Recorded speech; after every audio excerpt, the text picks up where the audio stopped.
3, 2, 1.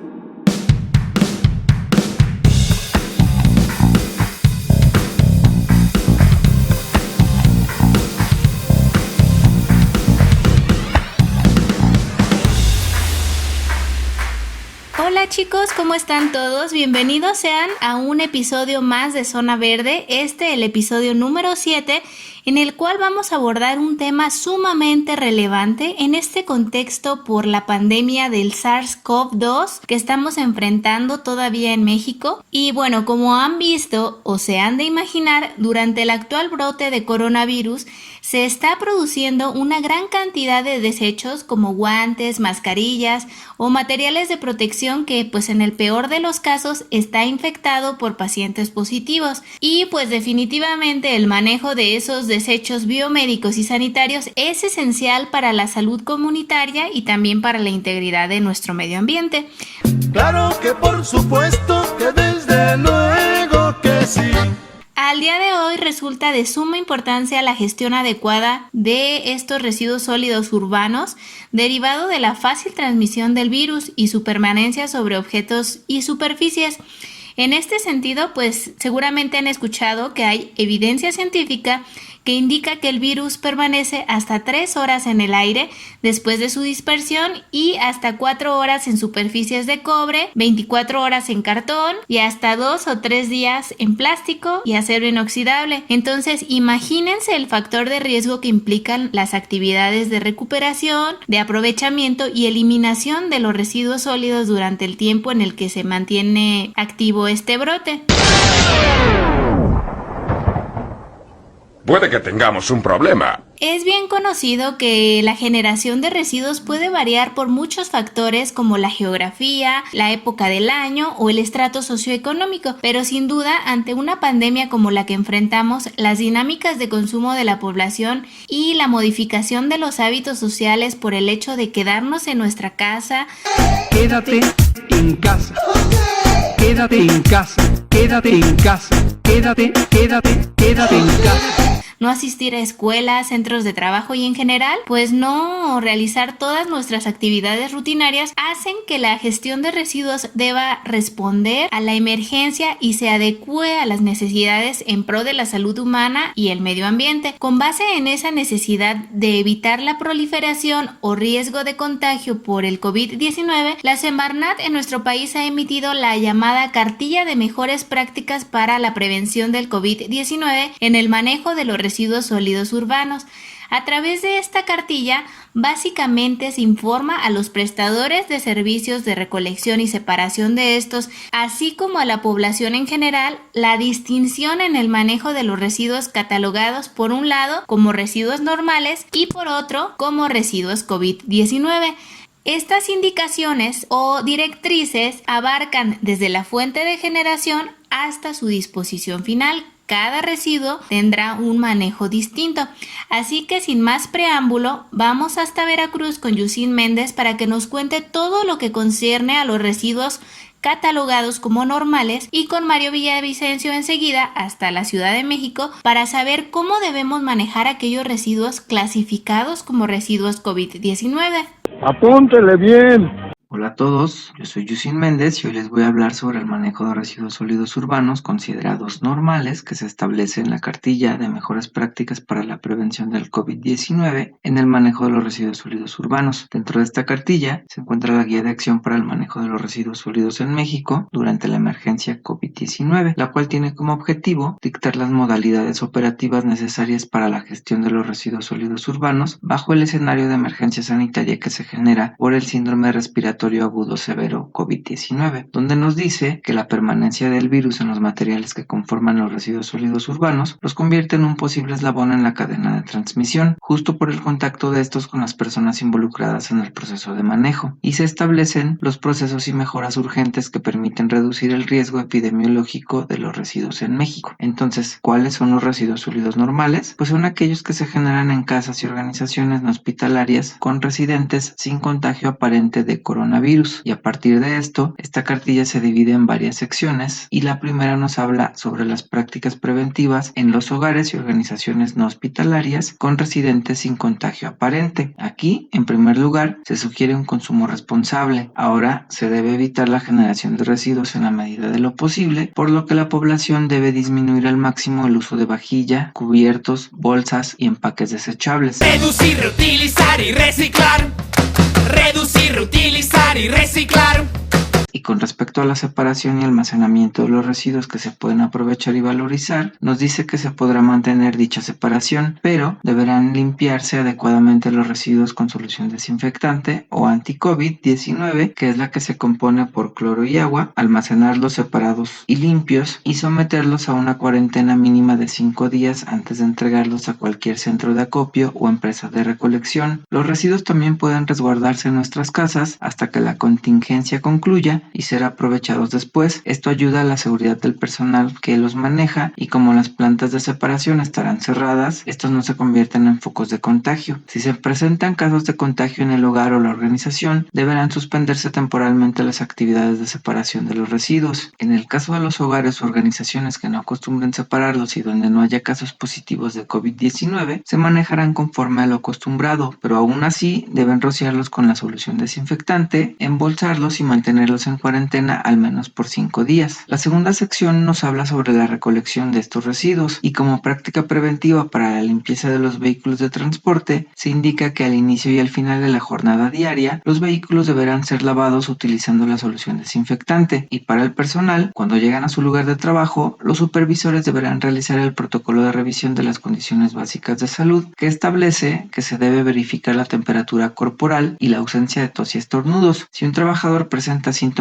de COVID-19, deberá iniciar el aislamiento personal domiciliario. Se le debe dar por escrito las medidas a cumplir y los teléfonos para solicitar ayuda en caso necesario. Además, debe ser monitoreado diariamente para dar seguimiento a su evolución. También se les debe recordar los cuidados sanitarios durante sus actividades y proveer de equipo de protección personal que consta de mascarilla, pantalla facial o protección ocular como gafas de seguridad y guantes. El personal también deberá realizar la desinfección de todas las superficies al interior de la cabina de las unidades antes del inicio de las actividades y tener un rociador o atomizador que contenga solución desinfectante y desinfectar los residuos que vaya recolectando antes de entrar en contacto con ellos. La tercera sección trata sobre las prácticas preventivas en la transferencia de los residuos y en esta se indica que todos los días se debe hacer el lavado de las instalaciones como baños, pisos, rampas, escaleras y paredes y en los vehículos e implementos de trabajo también debe aplicarse el lavado al inicio y al final de la jornada, en ambos casos con solución desinfectante y seguir el mismo protocolo para evaluar las condiciones de salud del personal, además de recordarles los cuidados sanitarios y proveerles del equipo de protección personal. En el apartado de prácticas preventivas para la disposición final de los residuos, se indica que en el sitio de disposición final, durante la contingencia, se deben ofrecer servicios médicos básicos. El personal médico deberá llevar un control sanitario de los trabajadores del sitio, de los grupos de pepenadores y de quienes proporcionan o reciben algún servicio al interior del sitio. Y también se hacen las mismas recomendaciones de las etapas anteriores, como el lavado diario de las instalaciones, los vehículos e implementos de trabajo con la solución desinfectante, y las mismas actividades con el personal del área, como la revisión de las condiciones de salud, recordar los cuidados sanitarios y proveer del equipo de protección personal. Y bueno, para finalizar, como podemos notar en lo que acabo de mencionar, en primer lugar es importante hacer conciencia en la reducción del volumen de los residuos que generamos para evitar que estos se conviertan en un problema y fuente de contaminación. Y básicamente en todas las actividades del proceso es necesaria la limpieza y desinfección de las áreas de trabajo y objetos con los que se tiene contacto, así como el uso del equipo de protección personal para evitar la propagación y contagio del virus. Eso es todo por mi parte, gracias por su atención, hasta la próxima.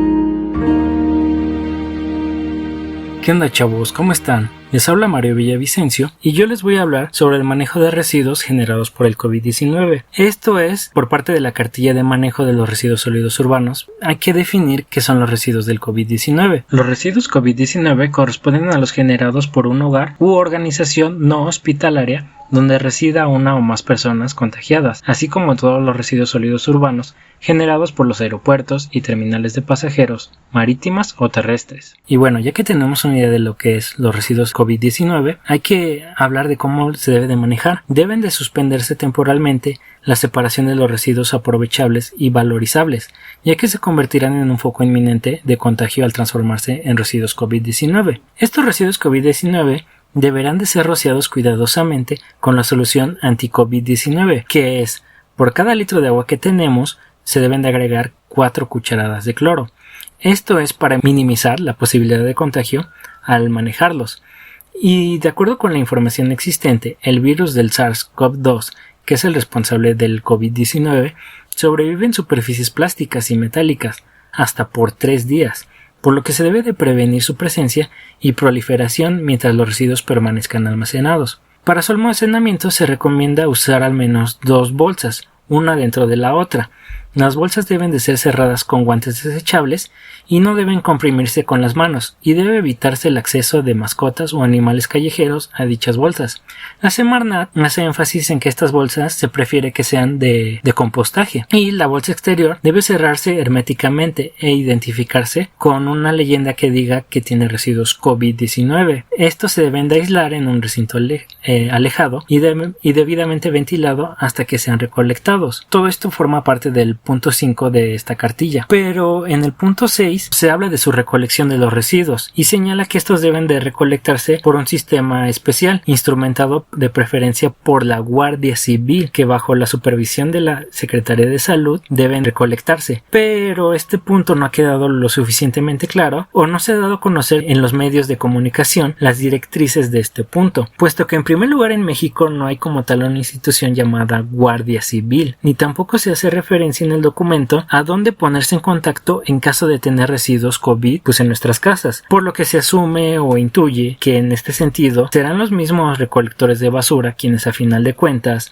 van a manejar estos residuos, y de ahí la importancia de que los ciudadanos realicemos adecuadamente el manejo de residuos antes de entregarlos, de modo que no sean vectores de transmisión entre los trabajadores o minimizar el riesgo de contagio. En el apartado 7 de la cartilla se menciona las prácticas preventivas para la disposición final de residuos del COVID, en donde dice que deben de ser incinerados o confinados en una celda de emergencia separada del resto de los residuos. En esta celda el acceso deberá de ser restringido y los residuos deberán de ser cubiertos con tierra al final de cada día. En la celda de emergencia no va a haber pepena, y al final de la descarga los residuos de la celda de emergencia, los vehículos que transportaron estos residuos deberán de ser lavados cuidadosamente con la solución anti-COVID. Todos los equipos de trabajo deberán de ser lavados diariamente con la solución anti-COVID-19, y durante toda la fase de contingencia se deberán de ofrecer servicios médicos básicos en el sitio de disposición final, y el personal médico deberá llevar un control sanitario especial a todos los trabajadores a cargo de la operación de la celda de emergencia. Esto es básicamente todo lo que se menciona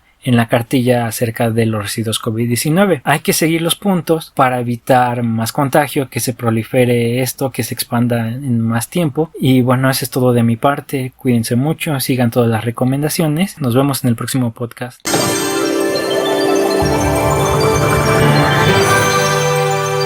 Muchas gracias a mis compañeros Yusina y Mario por darnos a conocer esta cartilla de la Semarnat. Como ellos nos han explicado, las prácticas preventivas en los hogares y en las organizaciones no hospitalarias deben incluir medidas en donde intervienen definitivamente sociedad y gobierno. Abarcan desde la minimización en primera instancia hasta la generación, separación, la identificación y clasificación, el manejo y almacenaje, el empaque y etiquetado, transporte dentro y fuera de los establecimientos, el tratamiento y eliminación de estos residuos, y pues también obviamente la salubridad y seguridad ocupacional de los trabajadores de aseo público. Todos estos factores ya mencionados y también recogidos en la cartilla de Semarnat los vemos en el ámbito internacional, respaldados por instituciones como la ONU a través de las directrices técnicas sobre manejo medioambiental racional de los desechos biomédicos y sanitarios. Pueden buscar con ese nombre, el documento es un documento muy interesante, y estas directrices fueron declaradas a partir del Convenio de Basilea. Y a propósito de este documento de la ONU, les comento que en próximos episodios estaremos abordando a detalle las tecnologías que se utilizan para manejar, tratar y eliminar estos residuos biológicos infecciosos. Estas tecnologías de tratamiento son, por ejemplo, la esterilización por vapor, la esterilización con calor seco, la desinfección y esterilización químicas, y existen otros métodos de tratamiento y eliminación, además de la incineración o la disposición final, pues en celdas de confinamiento. Así es que no se pierdan los próximos episodios, y si en específico tienen alguna duda sobre esta cartilla que ha emitido la Semarnat o alguna otra duda con respecto al manejo de residuos sólidos urbanos en este contexto de la pandemia por coronavirus, no duden en hacerla llegar por medio del Facebook de Ingeniería Ambiental México. Ahí estaremos procurando responder todas sus dudas, sus sugerencias sobre próximos episodios. Y pues nada, muchas gracias por acompañarnos un episodio más. Nos vemos la próxima. Cuídense mucho. Hasta la próxima.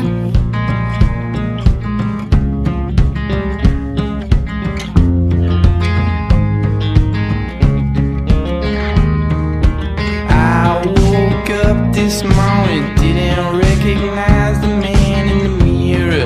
Then I laughed and I said, oh silly me, that's just me. Then I proceeded to brush some stranger's teeth, but they were my teeth.